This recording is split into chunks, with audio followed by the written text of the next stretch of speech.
පුතා දන්නවද පියෙකුට නැත්තම් තාත්තා කෙනෙක් වෙන්න ඉන්න පිරිමියෙකුට තමන්ගේ පාර්ට්නර්ගේ වයිෆ්ගේ ප්‍රෙග්නන්සි ගර්භිණීභාවයේ එන රෝග ලක්ෂණ තියෙනවනේ. අන්න ඒකට සමාන රෝග ලක්ෂණ අර තාත්තට එන්න පුළුවන් කියලා ඔයා අහලා තියෙනවද?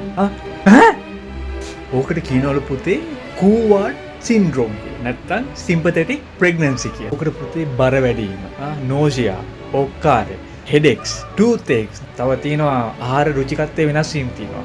අජීර්ණය වෙනවලු. ඒ තෘෂ්ණාව, අර ක්‍රේවිංස් ඒවත් එන්න පුළුවන්. හරිද?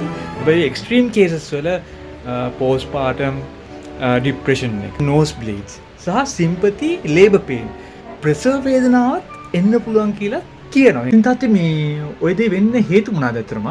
ඒ මානසිකව සයිකොලොජිකලි කිව්වොත් ඕක එන්න පුළුවන් සාමාන්‍යයෙන් අර තාත්තා කෙනෙක් වෙන්න ඉන්න එකේ කාන්සර් ඇන්සයිටි එක වෙන්නත් පුළුවන්. නැත්තම් මම පේරන්ට් කෙනෙක් වෙන්න සුදුසු වීද මේ කාලේ කියන එකත් එන්න පුළුවන්. සමහරවිට ඔය කලර රූපේ ඔය ෆීටස් එක්ක ගැඹුරු කනෙක්ෂන් එකක් ඇති කරගන්න පුළුවන් සබ්කොන්ෂස්ලි. තවත් හිතා ගන්න බැරි හේතුවක් තමයි පුතේ සමහර පිරිමින්ට අර ගර්භිණීභාවයේ අත්දැකීම. ඒක දකින්නකොට ඒගොල්ලන්ට කම්පිටිෂන් එකක්, තරඟකාරීත්වයක් සහ ඉරිසියාවක් එන්නේ එකක් ඇති වෙන්න පුළුවන්ලු.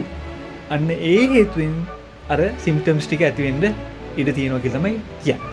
පුතේ ශාරීරිකව ගත්තොත් හෝමෝනල් චේන්ජස් ඇති වෙන්නත් පුළුවන්. ඔය කෝටිසෝල්, ටෙස්ටෝස්ටෙරෝන්, ප්‍රොලැක්ටින් ඔය හෝමෝන්ස් චේන්ජස් ඇති වෙන්නත් පුළුවන්.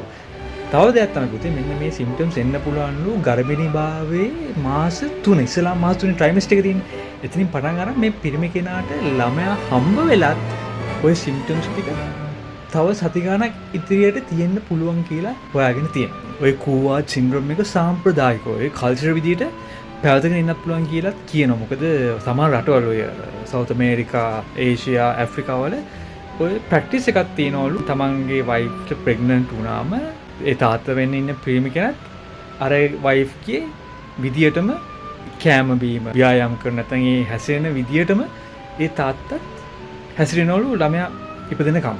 අර පුතේ ගර්භිණී ප්‍රසව වේදනාවත් රංගපාල පෙන්වනවලු සමහර කල්චර්ස් වල. හරිද?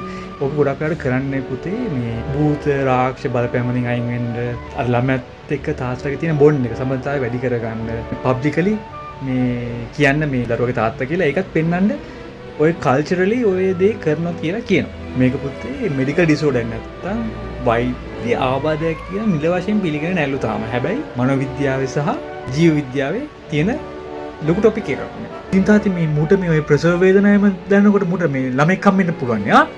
හම්බෙනවා පුතේ. හැබැයි අනිත් පැත්තේ